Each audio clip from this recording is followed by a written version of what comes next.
بسم الله الرحمن الرحيم نحمده ونصلي على رسوله الكريم أما بعد وأعوذ بالله من الشيطان الرجيم بسم الله الرحمن الرحيم قل اللهم مالك الملك تؤتي الملك من تشاء وتنزع الملك ممن تشاء وتعز من تشاء وتذل من تشاء بيدك الخير إنك على كل شيء قدير وقال النبي صلى الله عليه وسلم أعمالكم عمالكم صدق الله العظيم وصدق رسوله النبي الكريم۔ بزرگان محترم اور عزیز دوستو،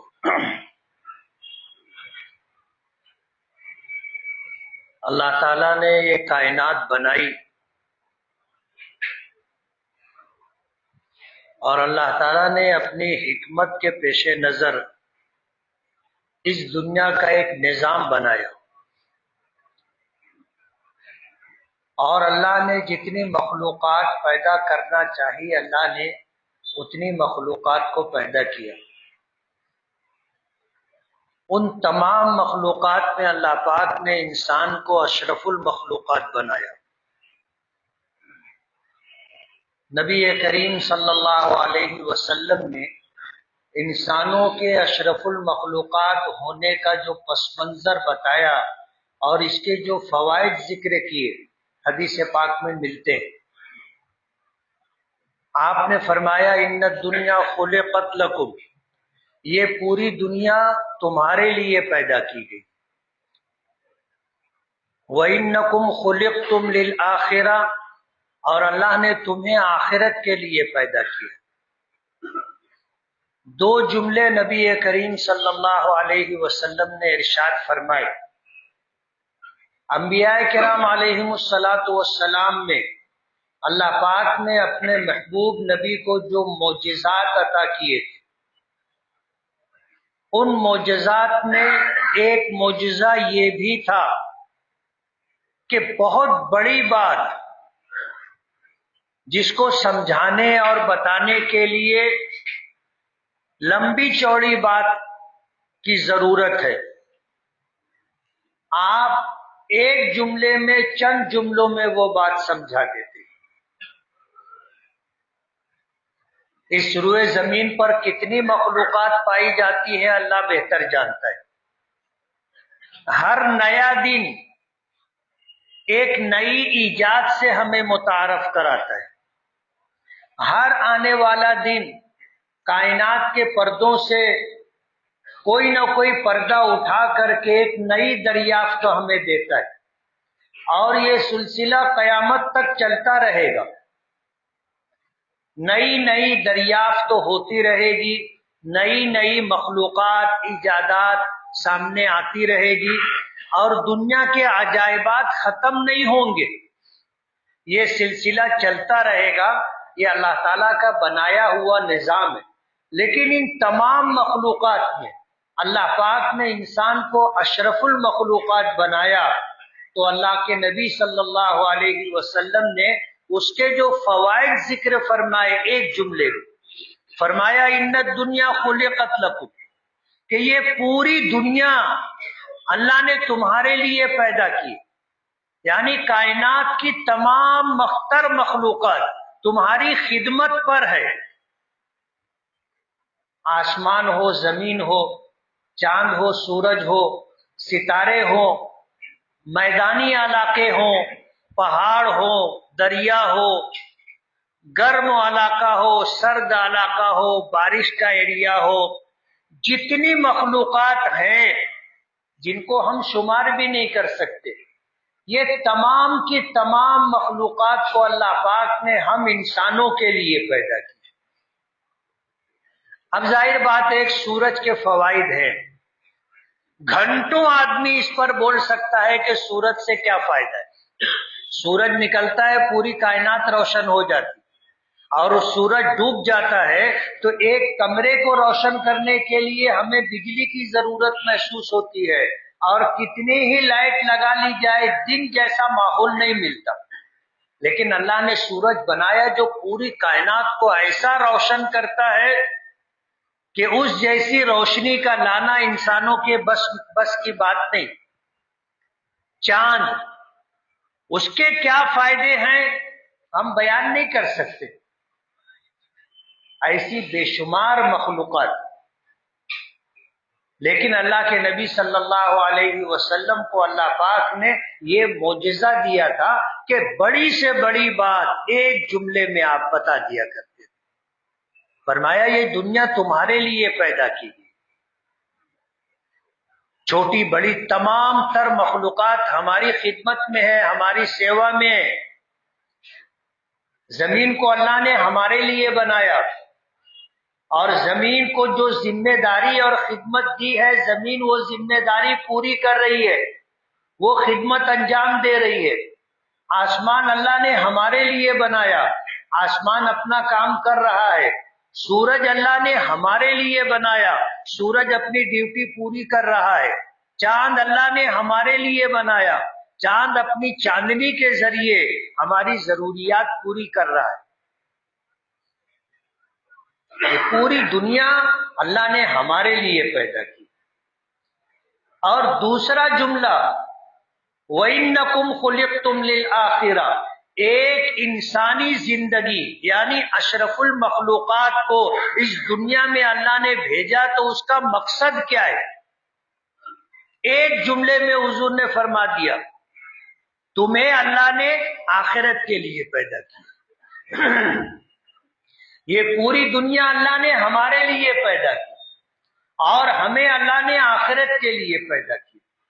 ایک ایمان والا قرآن کریم کی آیات اور نبی کریم صلی اللہ علیہ وسلم کے ارشادات کے پیش نظر اپنی پیدائش اور اپنی زندگی کے مقصد کو سمجھ سکتا ہے، اور جو شخص اپنی پیدائش کے اور اپنے وجود کے مقصد کو سمجھ کر کے اس کے مطابق زندگی گزارے وہ کامیاب،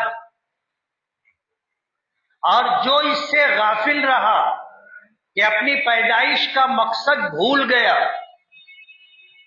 اور جو چیزیں ضرورت کے درجے میں تھی، جو چیزیں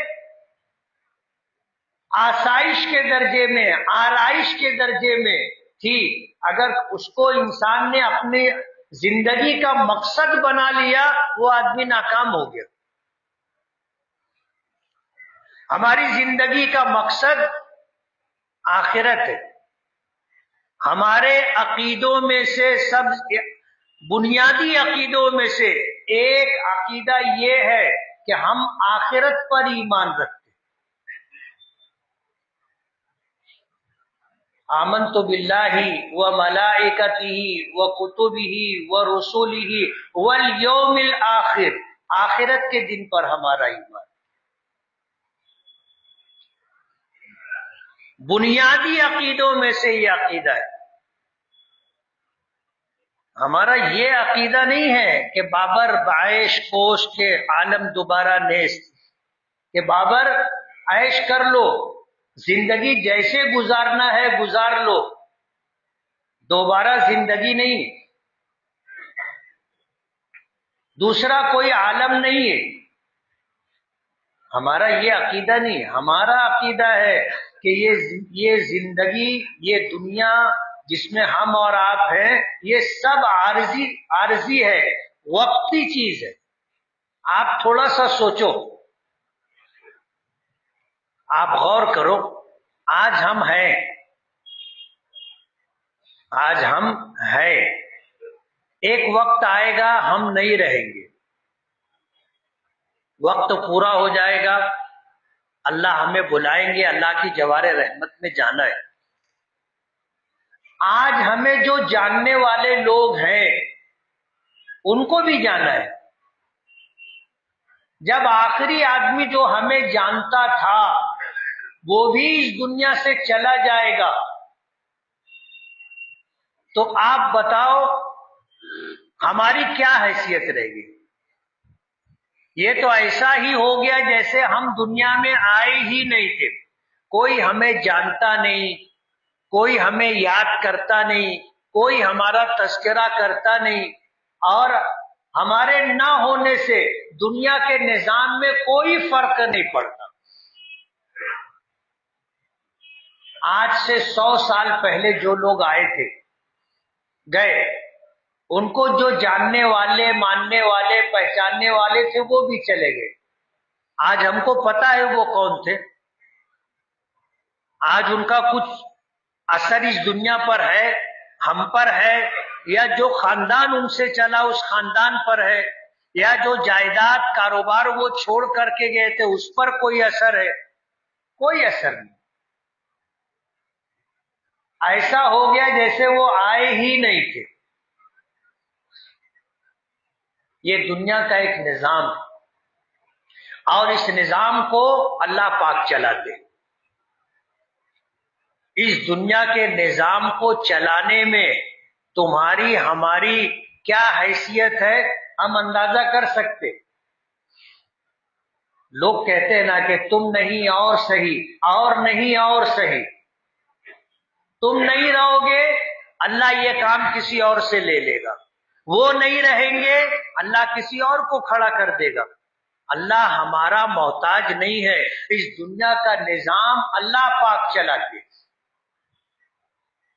اللہ پاک اس نظام کو چلاتے ہیں، وہی اس کائنات کے خالق بھی ہیں، پیدا اسی نے کیا ہے، اور وہی مالک بھی ہیں۔ یہ ملکیت پوری کائنات جس میں ہم بھی ہیں، ہم اللہ کی ملکیت ہے، اللہ ہمارا مالک ہے، ہم اللہ کے مملوک ہیں، اللہ کی ملکیت ہے۔ اور دنیا کا یہ پورا نظام اللہ کے قبضے قدرت میں۔ ہمیں اللہ نے آخرت کے لیے پیدا کیا، اور اس امت کو اللہ پاک نے جو عمر دی ہے وہ 60-70 سال کی اوسطاً عمر۔ لیکن آپ اگر قبرستان جاؤ گے اور وہاں آنے والی جو روزانہ میت ہوتی ہے، رجسٹر میں اس کا اندراج ہوتا ہے، آپ اگر اس کی عمر دیکھو گے تو آپ کو اندازہ ہوگا لوگ 50-60 سال کی عمر میں جا رہے ہیں۔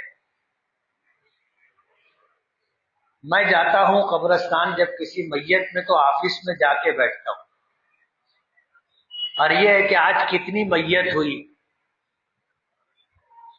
جن کا انتقال ہوا، ان کے مرنے کا کیا سبب ہے، بوڑھے ہو کر کے مرے، بیمار ہو کر کے مرے، حادثات میں مرے، عمر کتنی تھی، یہ ساری چیزیں لکھی ہوتی، اسے دیکھو تو اندازہ ہوتا ہے کہ اب تو 50 سال میں ہی لوگ جا رہے ہیں نا، 50 سال کی عمر۔ اور حدیث پاک میں آتا ہے جیسے جیسے زمانہ آگے بڑھے گا، قیامت قریب آئے گی، لوگوں کی عمریں کم ہوتی چلی جائے گی، کم ہوتی چلی جائے گی۔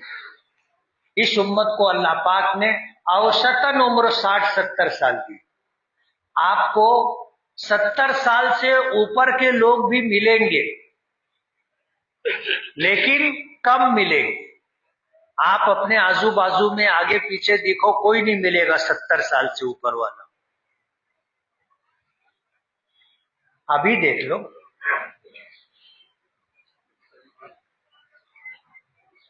عمریں کم ہو گئی لوگوں کی۔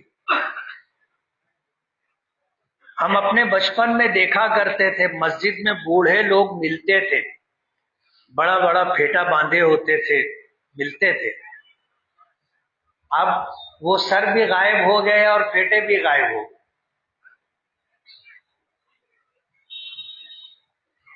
50 سال کی عمر کے آس پاس لوگ جاتے ہیں۔ ہم کو جاننے پہچاننے والے لوگ چلے گئے تو پھر ہمارا کہیں کوئی وجود، کوئی تذکرہ نہیں۔ دور کہاں جاؤ گے؟ جہاں میں کھڑا ہوں، جہاں آپ بیٹھے ہیں، آج سے 50 سال پہلے، 60 سال پہلے دوسرے لوگ تھے۔ اس منبر و محراب میں اس زمانے کے علماء کرام کھڑے ہوتے تھے اور بات کرتے تھے۔ آج کی ینگ جنریشن اور نوجوانوں سے ہم پوچھیں گے تو ان کو ان کا نام بھی نہیں معلوم نا. کون امامت کرتا تھا نہیں معلوم، کون جمعہ میں خطاب کیا کرتا تھا نہیں معلوم، کون مؤذن تھا نہیں معلوم. حالانکہ اپنے زمانے میں ان کی ایک حیثیت تھی، ایک حیثیت تھی ان کی. آج کی نوجوان نسلوں کو معلوم بھی نہیں. 1986 سے میں امامت کر رہا ہوں. 1986 سے پہلے جب سے یہ مسجد بنی نہ جانے کتنے لوگوں نے امامت کی ہوگی، کتنے لوگ جمعہ میں بیان کرتے ہوں گے، درس قرآن دیا کرتے ہوں گے، اس مسجد کی خدمت کرتے ہوں گے، اذان جیسا اہم کام انجام دیا کرتے ہوں گے. آج کس کو معلوم؟ کوئی یاد کرتا ہے ان کو؟ کوئی نہیں یاد کرتا. ہمارا بھی یہی حال ہونے والا ہے، ہمارا بھی یہی حال ہونے والا. یہ دنیا کا نظام ہے. جس چیز کو اللہ نے وجود عطا کیا ہے اس کو فنا سے دوچار ہونا ہے. اس دنیا کا نظام کون چلاتا ہے؟ زور سے بولو نا. اللہ پاک چلاتے. ہم کو غلط فہمی ہو جاتی، غلط فہمی ہو جاتی کہ ہم چلا رہے. میں نہیں رہوں گا تو نماز کون پڑھائے گا؟ امام صاحب کو یہ غلط فہمی، مؤذن کو یہ غلط فہمی، میں نہیں رہوں گا تو اذان کون دے گا؟ مسجد کے خادم کو یہ غلط فہمی کہ میں نہیں رہوں گا تو مسجد کی صاف صفائی کون کرے گا؟ مسجد کے ٹرسٹیان اور ذمہ داروں کو یہ غلط فہمی کہ میں نہیں رہوں گا تو چندہ وصول کون کرے گا، حساب کتاب کون رکھے گا؟ ایسا ہے نہیں، دنیا کا نظام ہے اور اللہ نے ایسا ہی بنایا ہے. امام صاحب نہیں آئے تو لوگ ایسے دیکھتے ہیں، ایسے دیکھتے ہیں، چلو تم پڑھا. اور کوئی بھی آگے بڑھ کے پڑھا لیتا ہے نا. کام رکتا ہے؟ نہیں رکتا. ہمیں اللہ کا شکر گزار ہونا چاہیے کہ اللہ تعالی ہم سے کام لے رہا ہے.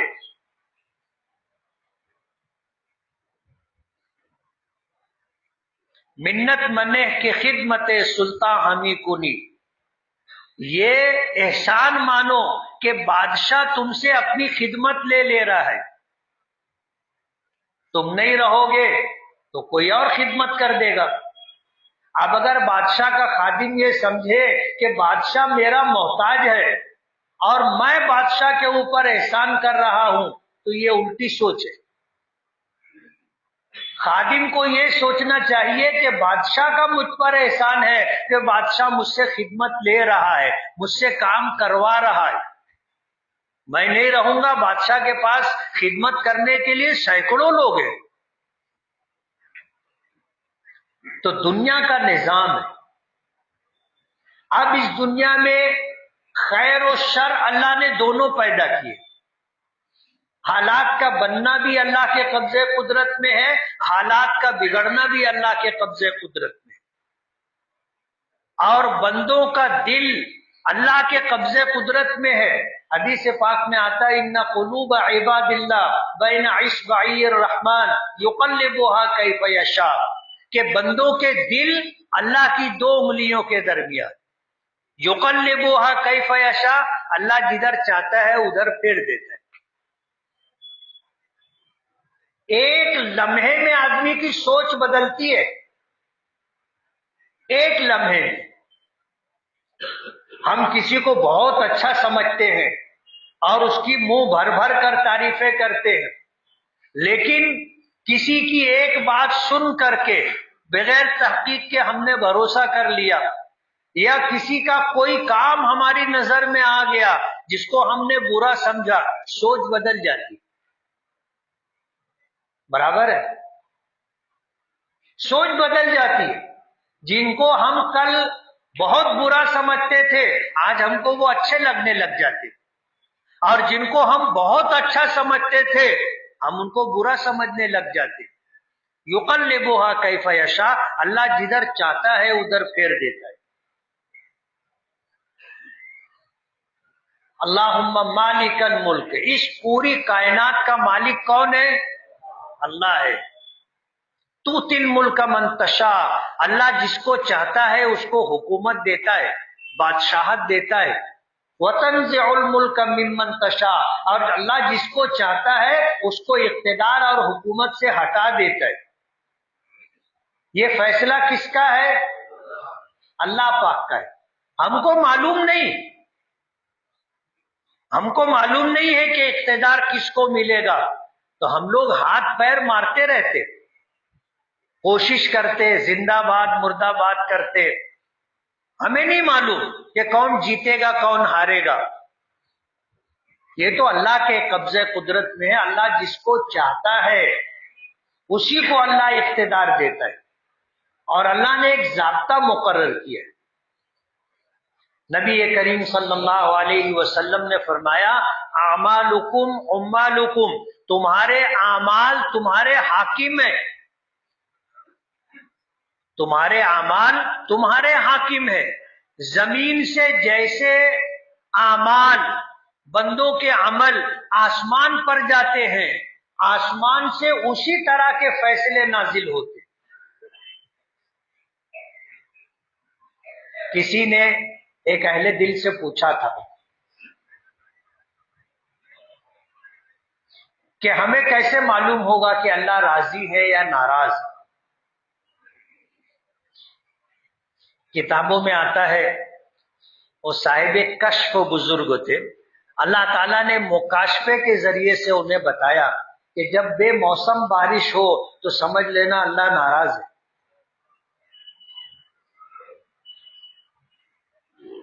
جب حالات انسانیت کے خلاف ہو تو یہ سمجھ لینا اللہ ناراض ہے. تو جب اللہ کو ناراض کرنے والے اعمال زمین سے آسمان پر جائیں گے تو اللہ پاک کی طرف سے فیصلے بھی اسی طرح کے نازل ہوں گے.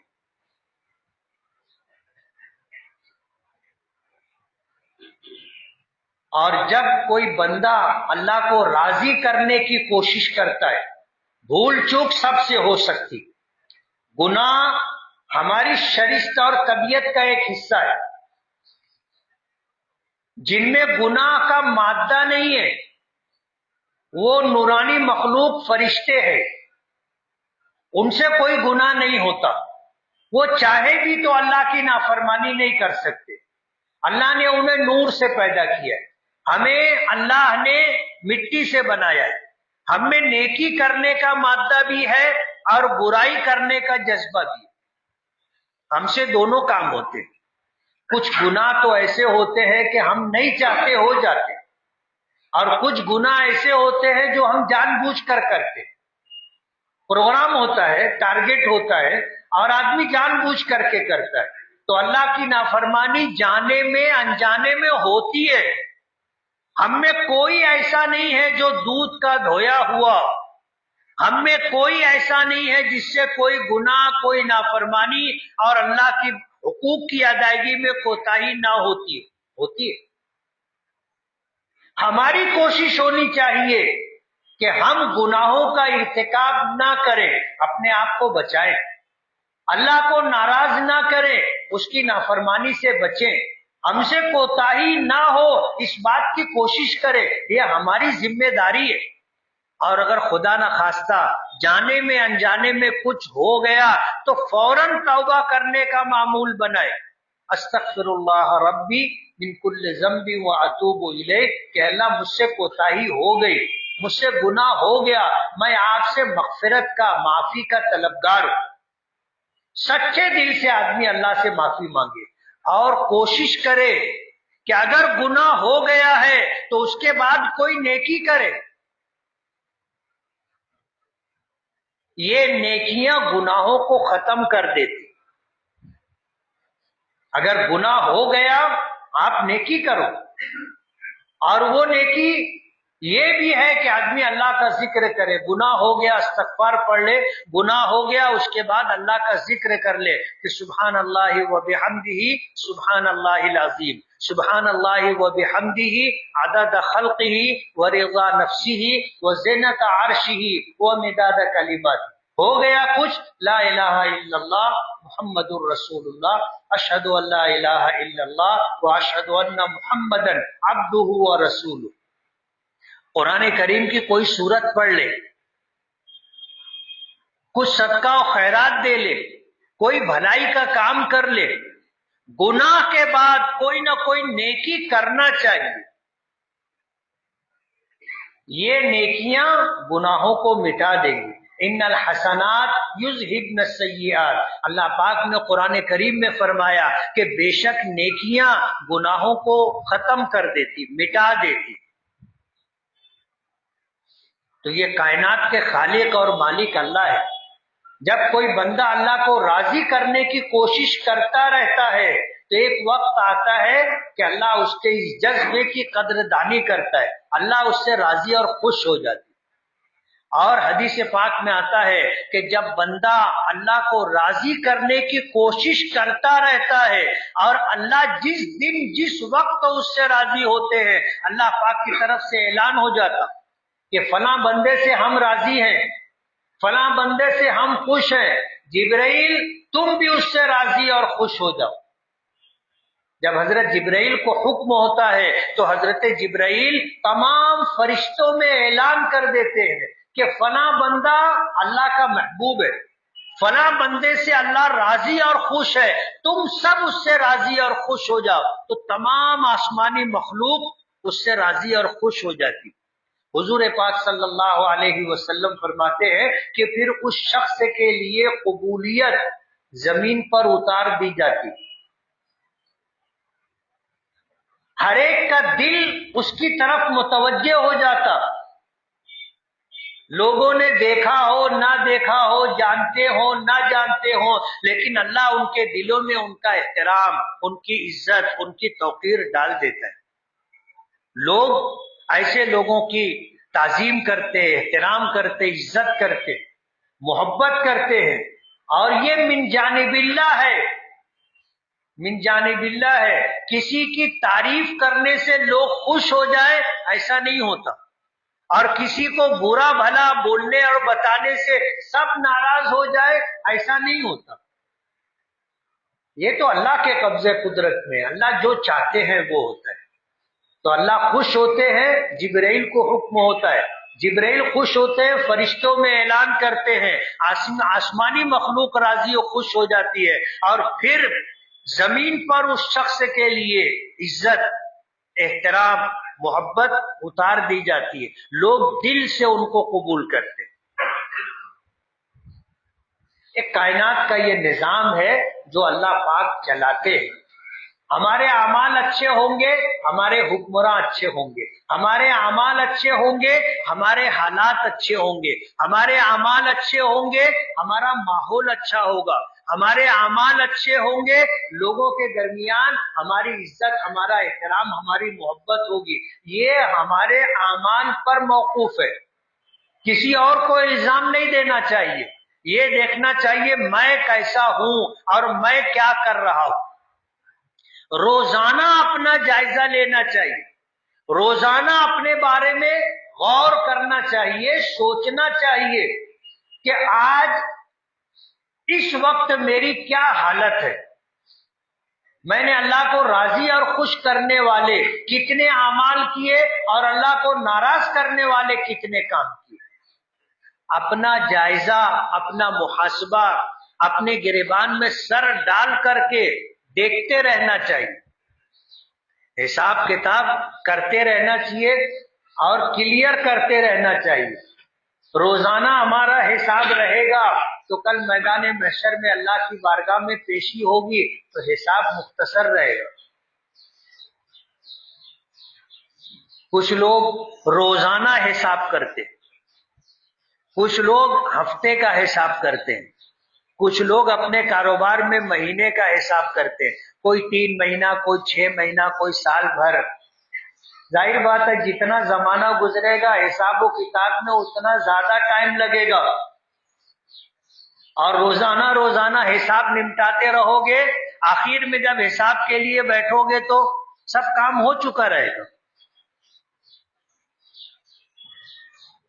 ضرورت اس بات کی ہے ہم دوسروں کا محاسبہ کریں، دوسروں کے بارے میں چھان پھٹک کریں، وہ چھوڑ دو، اس کا حساب وہ دے گا، میرا حساب مجھے دینا ہے۔ اپنے بارے میں حساب و کتاب کرو، اپنا محاسبہ کرو، اپنے اعمال کا جائزہ لو، اپنی زندگی کیسے گزر رہی ہے، وقت کیسے گزر رہا ہے، رات میں سونے کے وقت بستر پر جاؤ، دن بھر کا محاسبہ کرو، جائزہ لو، اللہ سے توبہ و استغفار کر کے معافی تلافی کر کے سو۔ کتنے لوگ بیچارے سوتے ہیں، اٹھتے نہیں، سو گئے تو سو گئے۔ کل ہمارے پڑوس میں میت ہوئی نیا پورے، فجر کی نماز پڑھ کر کے آئے، دوستوں کے ساتھ کچھ دیر بیٹھے، 8 بجے بستر پر سونے گئے، معمول کے مطابق اٹھے نہیں، گھر والوں نے جا کر کے دیکھا تو معلوم پڑا کہ نہیں، سوئے تو سوتے رہ گئے۔ ہم میں سے کب کس کا بلانا آئے گا پتہ نہیں۔ ہمیشہ یہ سمجھنا چاہیے کہ زندگی کے آخری پائیدان پر، اور یہ دن میری زندگی کا آخری دن،